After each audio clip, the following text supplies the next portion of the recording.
Welcome to A Healthy Curiosity, the podcast that explores what it takes to be well in a busy world with self-care strategies from Chinese medicine. I'm your host, Brodie Welch, here to support you on your journey of health, happiness, and personal evolution. Welcome to A Healthy Curiosity, the podcast that explores what it takes to be well in a busy world. Today we're going to be exploring a kind of transpersonal aspect of health, and that is healthy relationships. My guest is Veronica Grant, who is a dating mindset coach, and we're going to be talking about all sorts of things, including the connection between self-worth and healthy relationships, self-care and healthy relationships, as well as I think it's going to be applicable whether or not you are looking for a partner or partners, or whether you already have a supportive, loving primary relationship in your life. So welcome to the show, Veronica. Thanks so much for having me. I would love to know how you got into this dating coaching business. Oh my gosh. So do we have like 12 hours now? I'm just kidding.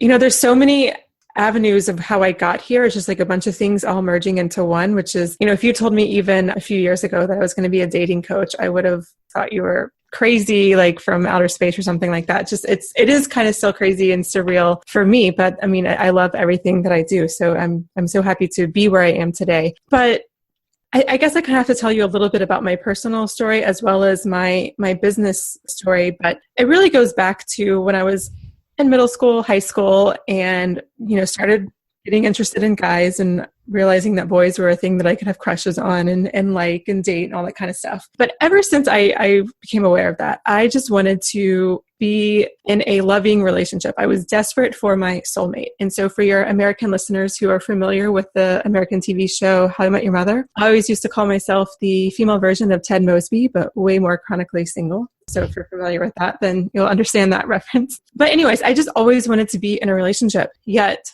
my friends, as we grew older through college and our 20s, began coupling off. Some people started growing families, and yet I was still single, and I began to feel really, really desperate. And I could not figure out like what was wrong with me, why I was so undateable, and why I had friends who couldn't stay single, yet I couldn't even manage to get one boyfriend. So that was one part of what was going on for me. The second thing that was going on for me was I had incredibly low self-esteem and self-worth. And so to hide that, so no one knew how I really felt about me, I built up this perfectionist facade, this perfectionist like just view of who I was. So it manifested itself in a lot of ways, like, having to have the perfect grades and perfect friends and perfect job.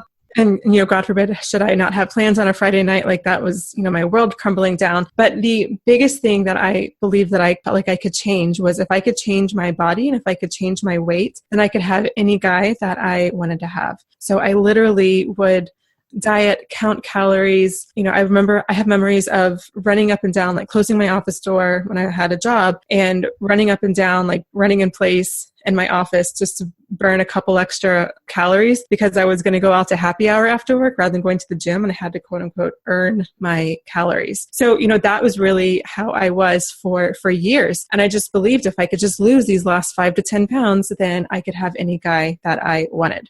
That perfectionism that you're talking about is so familiar to me, like both on a personal level as well as things that I hear all the time. And I think a lot of times people don't even know that it's a defense mechanism or it potentially like it's a way of keeping ourselves safe. It's a strategy, which doesn't mean that everyone with high standards, has this sort of is covering for low self-worth, but that it certainly can be when what you're describing sounds utterly exhausting. Oh my gosh, it was so exhausting. And you're right, the self-defense mechanism, absolutely true. Because as long as I was single, I could just keep saying, well, I'm not at my ideal weight yet, or I'm not at my goal weight yet. And so it just became easy to brush it off. And, when things weren't working and when I still couldn't get into a relationship, I didn't really have much problem attracting a guy. Like I could, have a date or two, maybe even 3 dates, but it never, ever turned into anything. So that was my pattern. So, everyone has their own specific pattern, but that's really where I was. And so, the biggest self-defense mechanism that I used of all was I just quit.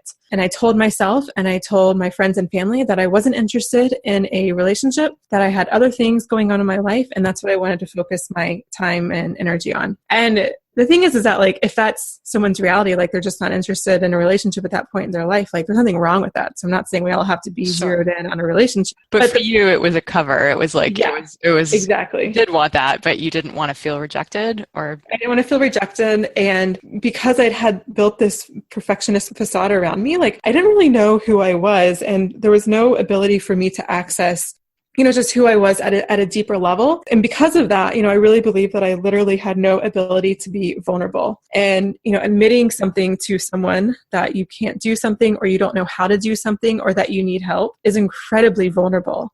And I didn't have the ability to do that. So I was just like, well, screw this. I'm just going to do something else. And that's exactly what I did. So luckily, I said I wanted to work on my professional career. And I was actually working in politics and the political world in DC. And I didn't really love it. I wasn't really happy. This just wasn't what I really wanted to do. Now, another part of what's been going on is I had also been teaching fitness classes for a number of years at this point, which is probably that's a whole other story in itself. But basically I was teaching fitness and I wanted to potentially do that full time. So I actually took a couple of courses. I got my health coaching certification, and I also was pursuing my yoga teacher certification at that time as well. So, luckily, by the grace of whatever, my professional career that I wanted to go down was also, just turns out, also a personal development path. And so it absolutely is. Having done the yoga teacher training and the health coaching training, it certainly can be.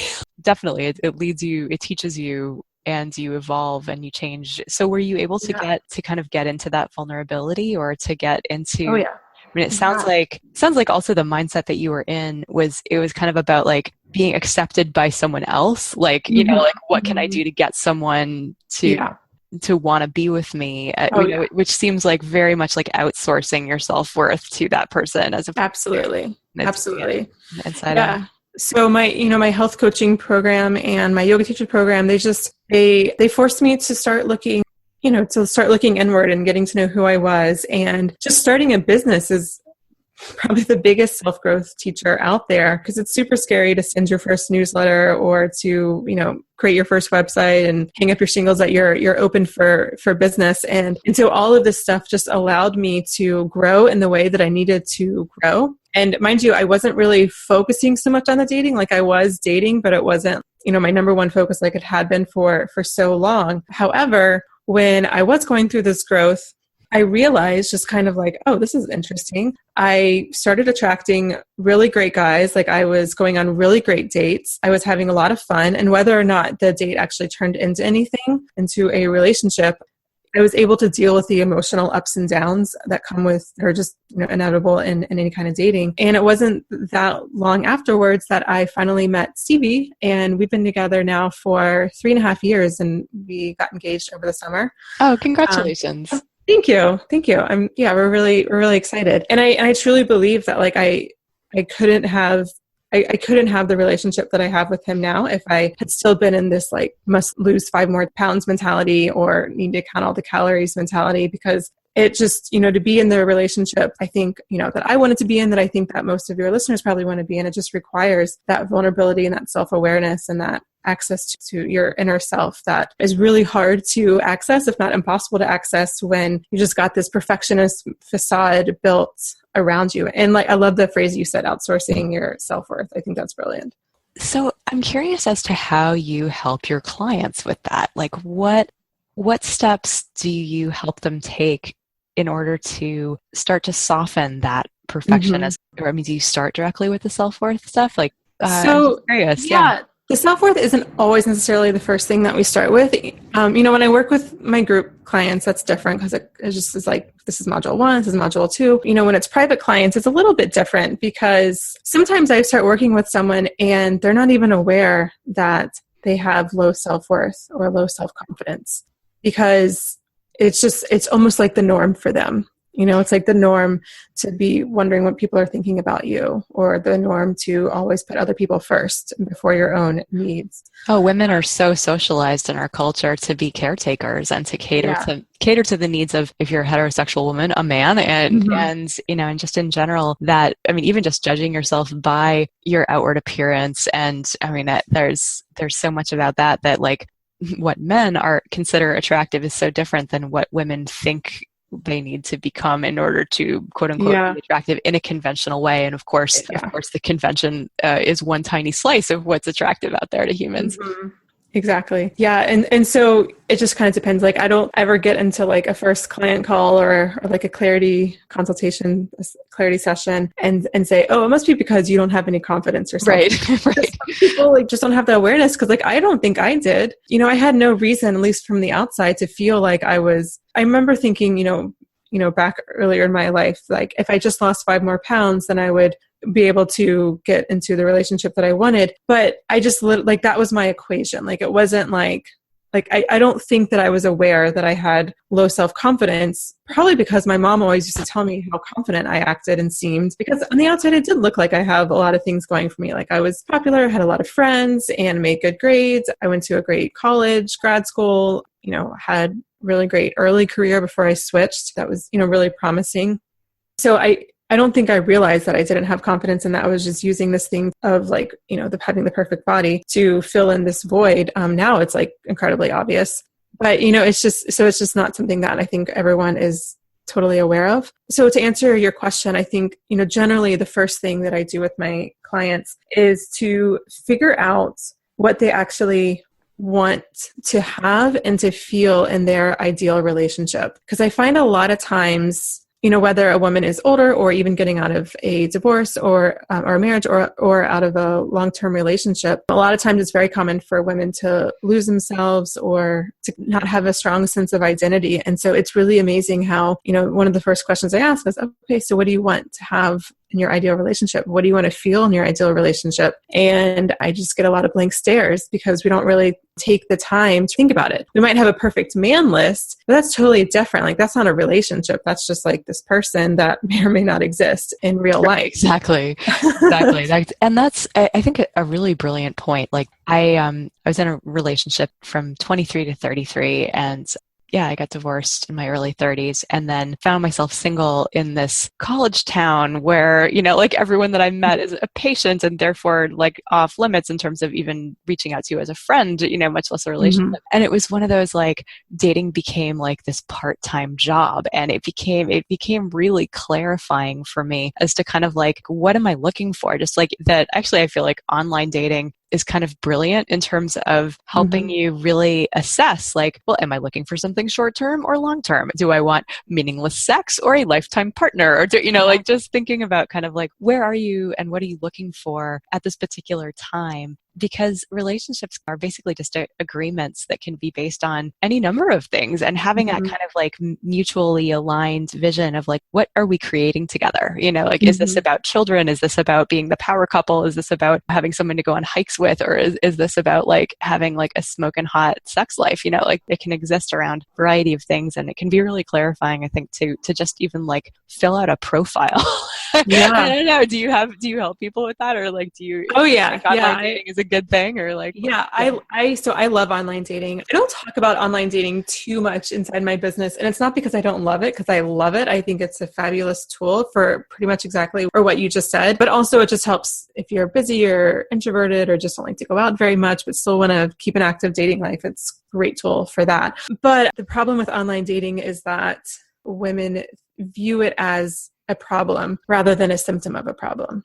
And so a lot of, I can't tell you how many times like women will just say like, well, online dating sucks, like Match.com sucks or Tinder sucks or whatever it is. And they just get frustrated with the endless messaging and the guys who might send them unsolicited pictures or unsolicited requests or, whatever, happens that's frustrating on online dating, as if like that's the problem. And of course there's like issues with online dating and things are always going to happen, like maybe just getting an unexpected nude picture from a guy that you didn't request. However, a lot of times I think there's this mindset of, well, let me just share, it's a general example. So when I do a clarity session for example, with a potential client, I talk about like, hey, where you are now, like what are you experiencing in dating? Like what's going on for you? So they might talk about they're attracting emotionally unavailable men, are the same pattern, blah, blah, blah, blah. And I say, okay, where do you want to be? And they tell me the kind of relationship that they want. And then I say, okay, so how do you think you can get from A to B? And they'll say, well, I guess I could try online dating more. As if like that's going to solve the problem. Well, it's like, I'll go to a different bar, or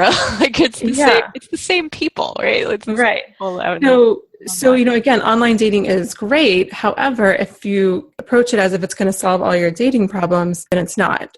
Because if you have a pattern of attracting emotionally unavailable men or getting into relationships that are codependent or that you feel really anxious, with dating and like the whole texting thing, and if you, keep finding yourself getting into relationships where it's just the same thing going on and on again, whether it's dating a narcissist or dating someone who cheats on you or someone who ghosts you or whatever it is. There's something going on there that just needs to simply be addressed. It doesn't mean you're broken or that something's wrong with you. It's just a belief pattern that you picked up at some point in your life, usually early life, that just needs to be addressed. And then like online dating is great, but it's not going to solve the core root of the problem. So it sounds like with your clients, you help them become aware of a pattern that they are recreating with the same partner who is in different skin. Yes, exactly. I'd like to hear more about that, because I feel like that was definitely true for me. Like I'm currently married to a wonderful guy. We got married in 2012. And what hit me about this relationship compared to all of my previous relationships is that he definitely did not fit the pattern of who I thought I should be with, like that it was so different that I didn't recognize it when it appeared to me at first, I equated his upbeat happiness with, oh, he must not have any depth. And it wasn't until later that I realized, wow, yeah, he actually has really reckoned with life. And this is actually who he is. He's really just an upbeat, positive, yet also, someone that actually does have an inner world. It took recognizing what wasn't part of the pattern to see that. What was that like for you? Yeah, so it's funny because Stevie is very similar to what you just described. I didn't friend zone him right when I met him. Like I remember being instantly attracted to him. But what's funny is I met him and I'm like, I'm really into this guy, but we would never work long term. So I'm just going to have fun.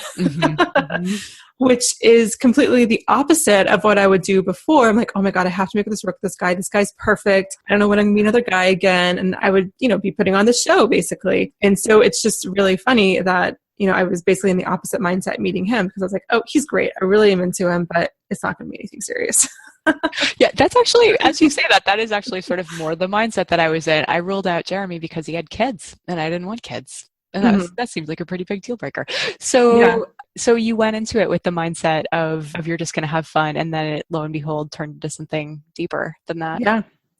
It's funny how that happens. And this, alludes to this comment that, a lot of people will hear, which is it happens when you least expect it. And I know that at least for my clients, they would rather poke their eyeballs out than hear that phrase again, because then that's just like, I'll just wait for, to knock on the door, but which the answer is no to that. But the truth behind that, I think, is the quiet confidence that happens when you're just being yourself and really just tune into like what's going on in the present moment and not worry about what may or may not happen in the future. Because I call this future tripping. I don't even know where I first heard it, or maybe I even actually made it up. I'm not really sure, but my clients use it all the time. Like, I was just future tripping, Veronica.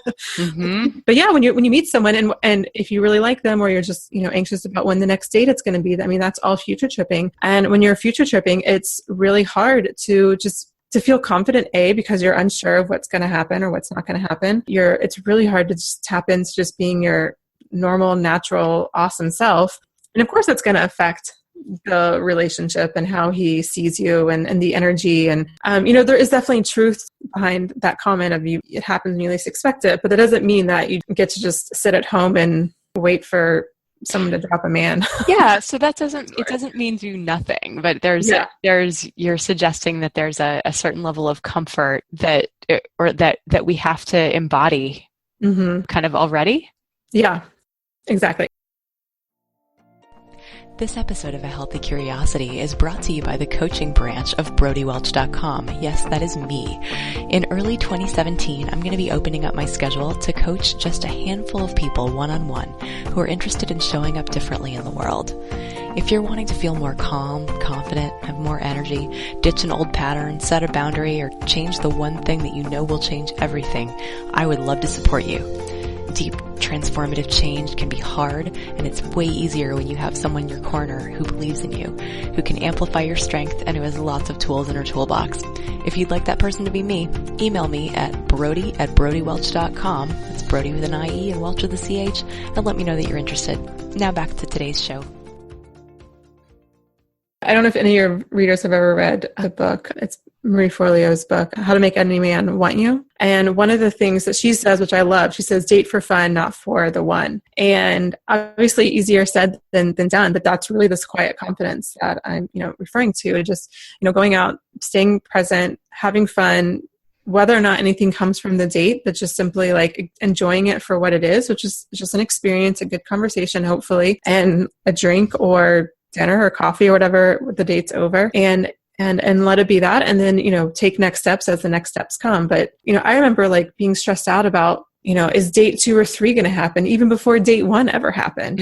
Yeah, exactly. So like anything, with future tripping, you're missing the life that you're actually leading by worrying about the future. And so like reeling yourself back, where I go with that is of course a body mind practice, using the breath to kind of reel it back to the present moment, to come back to your body and what's going on right now and get really grounded in that. Yeah. Exactly. And that's one thing I say to my clients, like if you're sitting on a date and you're like freaking out and it's hard for you even to stay focused, then if they're getting a drink, for example, I'll just say like, put your hand on the drink and just notice the sensation. Like it might feel really cold. You might feel the sweat of the glass. So your hand gets a little bit wet. What's the glass feel like? Or is it a glass or is it like a plastic cup? Like just notice like literally what do you feel in your hand? And if there's no drink or whatever, then just focus your attention on your feet, because that effectively grounds you, because you're literally putting your attention like on something that's on the floor, and it just helps you to just come back into the moment and just, be attuned to what's going on. Yeah, the body is a great anchor, coming back to our senses. So it's a really, really excellent step.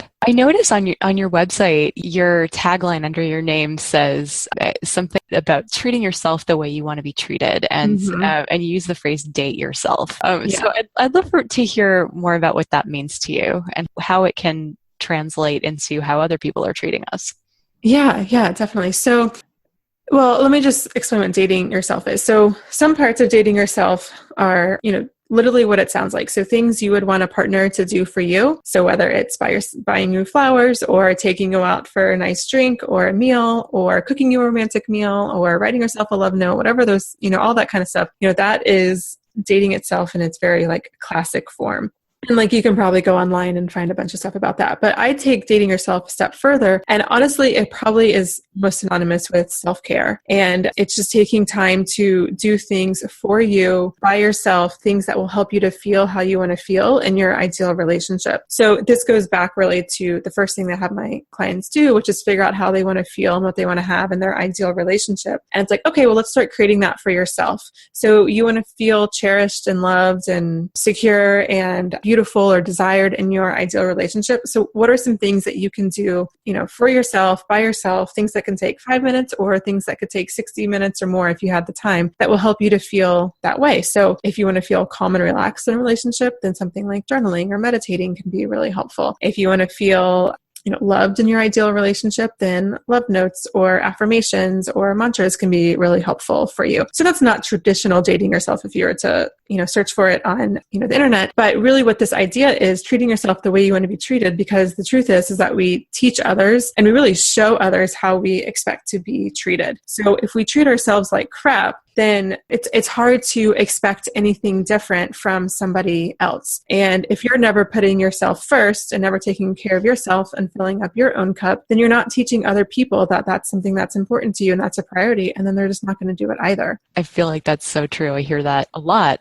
And in terms of actually people who are in partnered relationships, that there can be so much resentment, like if you do have the mindset that self-care is self-indulgent and that like really we should be overstretching and meeting other people's needs first, that that is a total recipe for resentment that's going to get in the way of Mm-hmm. a loving connection with a partner. And that it's like kind of untying that knot and realizing that actually you taking care of you and coming back to self-care is going to make you less irritable, more generous with your time, more able Yeah, to show up for the people in your family or your primary relationship in a more generous and loving way a lot of times. absolutely. But it's there's a lot of resistance to that mindset.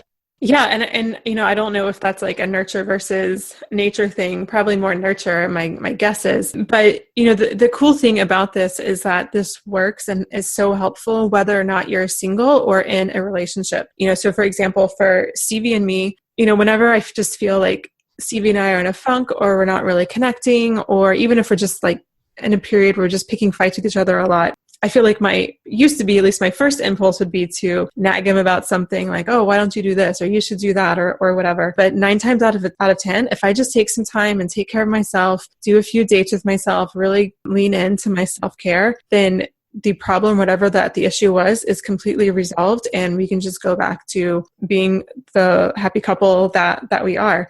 And then, this is really what I realized what I was doing when I was going through my health coach training program and my yoga teacher training program. I was doing a lot of the activities that I'm talking about, like meditating and self-care and taking time for myself and yoga practice and all that kind of stuff. And, I was single at the time, and I just started. It's not so much like even like that you're attracting different people. It's not like the universe is sending you different people or anything like that. It's just simply that people just relate to you differently. And if someone does come into your life who is like, let's say someone messages you and it's just, you just get bad vibes from the guy for whatever reason, before I would have just like obsessed about it and like freaked out and maybe even still messaged him because I appreciated the attention. But it's just so much easier, or it was so much easier to be like, nope, this isn't cool. Like, this is not how I want to feel, versus like I could really focus on the quality messages or guys that I was meeting and, see where those relationships went. And especially for any of your listeners who have never even been in a relationship that is what they would call their ideal relationship, this is where dating yourself is so important, because it's so important to know and recognize how it feels to be in your ideal relationship so that you can recognize that when you're dating.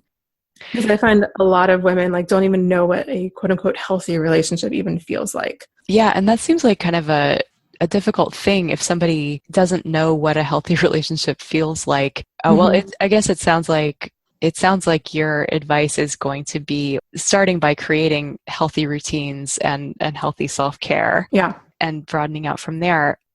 There's something that you said that I want to circle back to, that like kind of the idea about self-worth. When people are, maybe they haven't even thought about dating in years, maybe they've gotten divorced or they have lost a spouse and they find themselves suddenly single, and like the idea of meeting anyone, or that venturing back out into the dating world seems so daunting.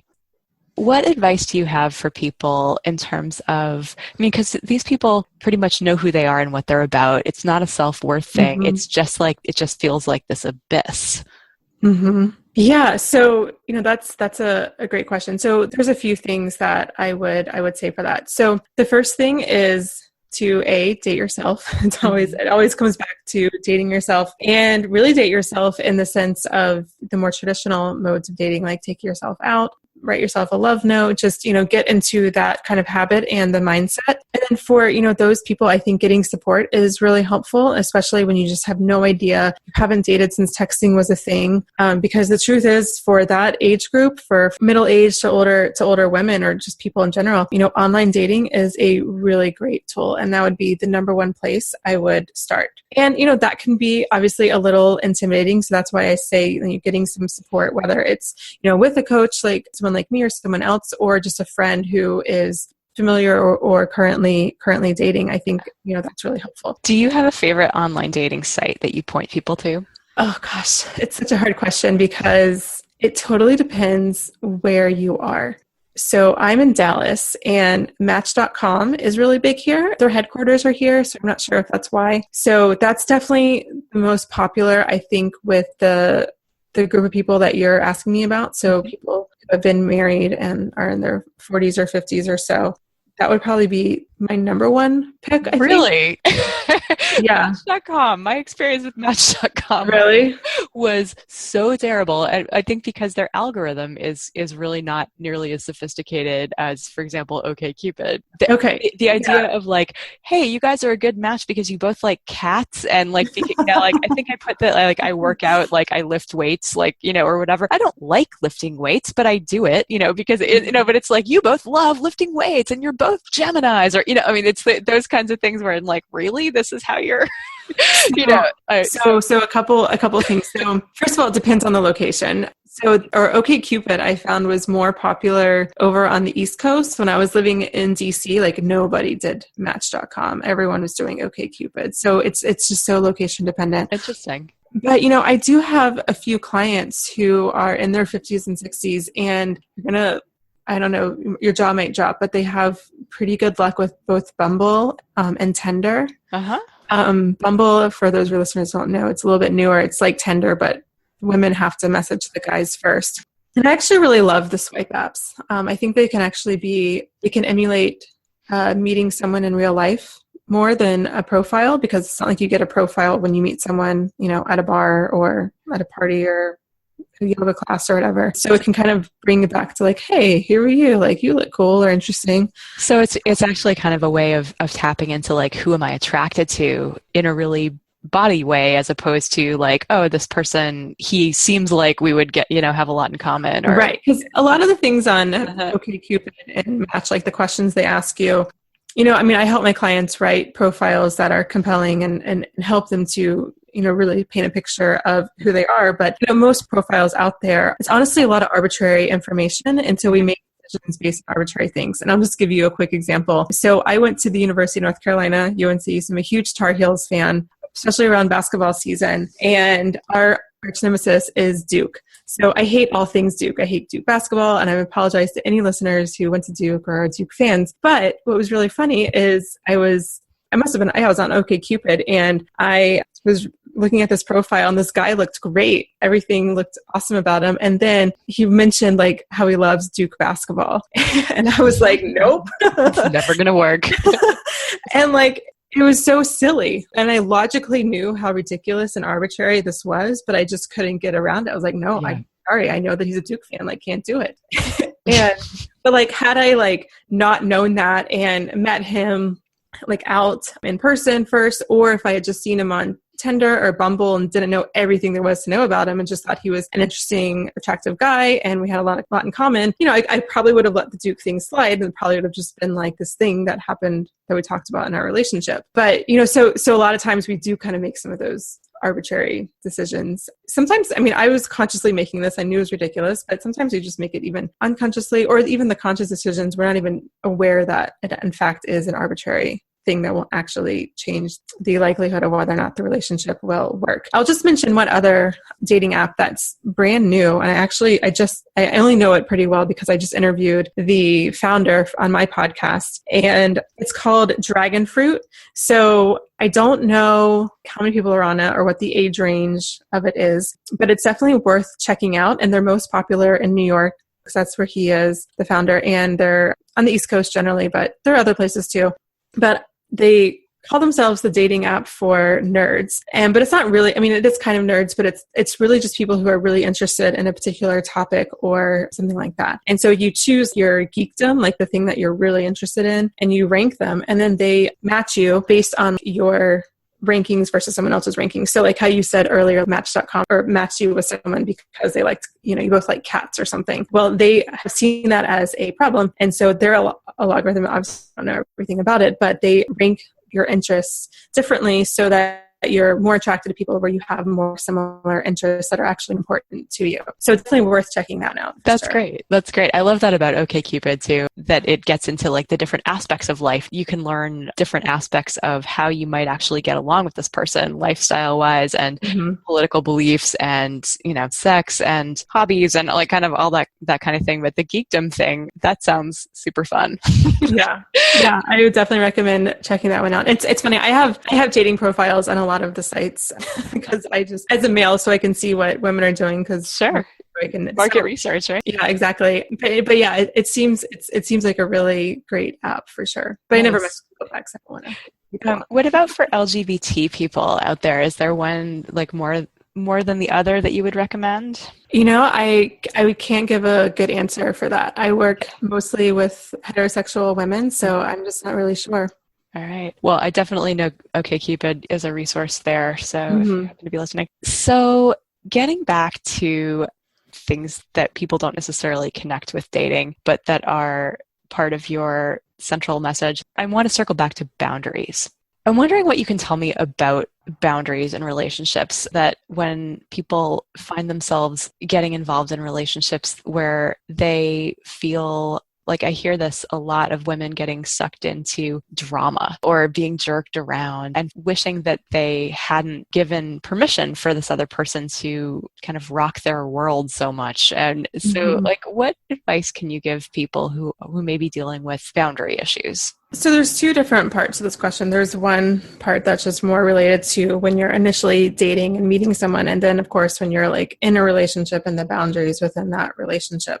So the first thing I'll say is boundaries are incredibly sexy and you probably can't have too many. I mean, I think too many is probably possible, but just with our mindset around boundaries, we probably can't have too many. I love that. Boundaries are sexy. Is that's something that I deal with like in the non-romantic setting, helping people do things like set a boundary around your time usually, you know, like that when are you not available, or setting a boundary around what is yours to do and what is not yours to do in either at work or in your home. And that generally speaking, that makes someone else's life harder, potentially. Yeah. Like you don't get a whole lot of support for taking care of yourself. So that's an awesome thing to have reverberating in people's ears. Boundaries are sexy. Yay. They are. They are so sexy. So, okay. So let's talk about it first with dating. So of course, it's going to come back to your self-care and dating yourself and being super clear on how you want to feel in your ideal life and your ideal relationship. And, you know, the next step that I take with clients is also to look at their daily and weekly routines just so they can feel like they're getting, you know, all the things that they want to get in. Like they're obviously working and doing the things they need to do to pay the bills and eat, but they're also working on their growth in the other areas that are important to their lives. So at the most basic level, your boundaries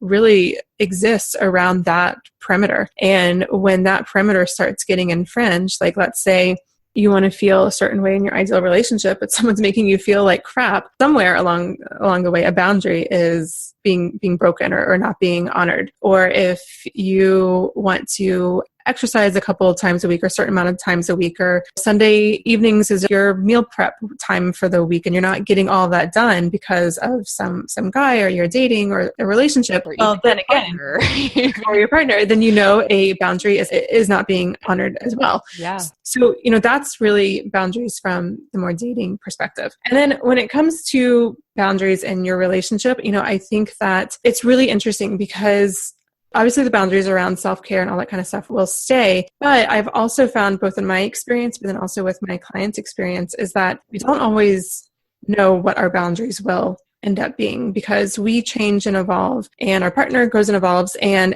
so therefore our boundaries have to change and evolve. So it's this balance between being incredibly aware of where your boundaries are, but also be incredibly flexible with them, which is a really, really hard balance to make because then it's always a question, well, am I backing down on something that I really care about or something, or is this really something that's okay with me? And it's a really hard place to be in. Well, life is dynamic, you know, so we can have all sorts of ideas about what our boundaries are, but really if it's the right action in the right moment, yeah, there are times when you drop everything and you be with your person or you do, you know, whatever the moment calls for. And that requires being present. Yeah, absolutely. Absolutely. The other thing I was going to say is, and the reason why I think that they're really sexy is, you know, I think a lot of women probably listening, but I know a lot of women that, you know, I work with can relate to relationships just always feeling like you're walking on eggshells. Like you never know what's going to set them off or even what will set you off. And then just, you know, go down a road of fighting and bickering and hurt feelings and whatnot. And so that's really where the boundaries are really awesome because if you know exactly where you can stop and he knows exactly where he can stop, then you don't have to worry about walking on eggshells and you can just be. and you can just relax and ease into the relationship. And I think that's really where the magic in a relationship happens, where I'm super aware of Stevie's boundaries. He's super aware of my boundaries and my needs. And when we can be really aware of that and just really honor that for each other and figuratively just like dance in that space, that is amazing. How does that happen? Like, I'd love to get a little bit more granular about what you mean by that. So it's just really open communication. Okay.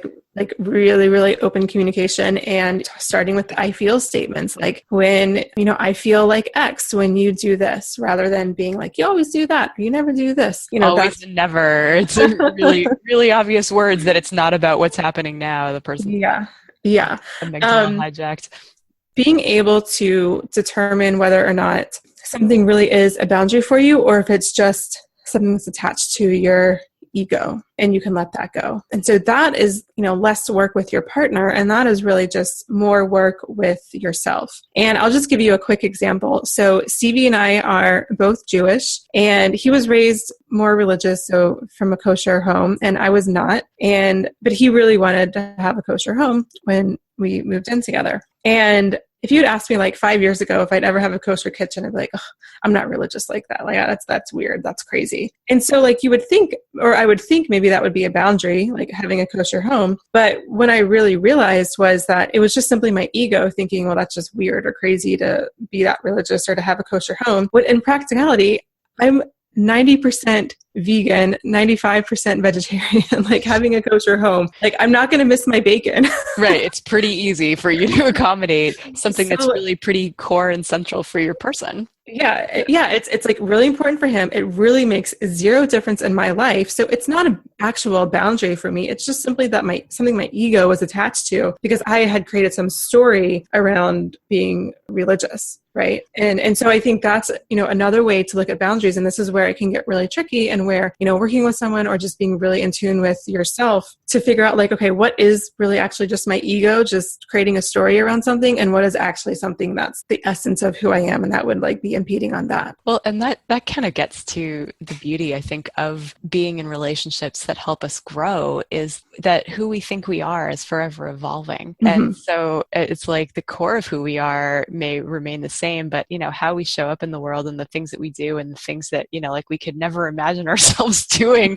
I could never really imagine myself as a parent 10 years ago ever, and yet that's definitely a part of my world right now. But that it took meeting the right person to open that door to like, wow, like what if I step through this door, my life is going to look totally different. And like, actually that's not in conflict with who I think I am, but also getting like, well, this is getting into my personal story a little bit, but the idea of rejecting the cultural norm of what it is to be a mother or a stepmother, and deciding instead that I was going to embrace positive, sane female role model. With these kids that I live with now. And it's the kind of thing where like that was the bigger label of, is like a lot to live up to, but the kind of like what's true for me and in the relationship that I'm actually in. Because Yeah, definitely. It's crazy how, that happens. And, if one day I like decide that, I need bacon to feed my soul, then right. We'll cross that bridge when I get to it. But right now I'm not there. And so having a kosher kitchen does... Exactly. It's fine. Yeah. Okay, cool. Maybe you have a friend who could cook bacon for you. And that's your ritual. I don't remember the last time we had bacon. I've been vegetarian since I was 15. I can't remember. I mean, I'm from the South, so I definitely remember growing up, but I don't remember like the actual last time I had bacon. Bacon as a stand-in for so many other things I know. Actually come your way in the course of your, hopefully, life together. Of course, absolutely. Yeah. Well, this has been super fun, Veronica. I've really enjoyed our conversation. If people want to stay in touch with you, how can they do that? The best two ways are I have a podcast as well, so you can search Date Yourself Radio on iTunes or Stitcher, and I talk a lot more about all the stuff we're talking about today and then some. And then you can also find me at veronicagrant.com. And if someone is interested in dating themselves or getting started and not really sure where to start, if you go there, you can download my free guide, 37 Ways to Date Yourself. So I can get you started there. And I'm on Instagram and all that kind of fun stuff. So you can find me there. So Instagram, podcasts, and website are the best ways. Awesome. Well, thanks so much. Do you have any last little bits of self-care advice for any of the podcast collaborators out there? Ooh, I think the best self-care advice is practicing self-care and having a self-care routine that you commit to is actually the most selfless thing that you can do. So excellent. Thanks so much, Veronica. Thank you. This was fun. Thanks for listening today. For more episodes of A Healthy Curiosity, you can visit the iTunes Store. If you appreciated today's show, please leave us a review. This helps other people to find the podcast. You could also head to brodiewelch.com, where you can find free self-care resources, learn more about Chinese medicine, and let me know what you'd like to hear about on future episodes. I'd love to hear from you. Till next time, be good to yourself.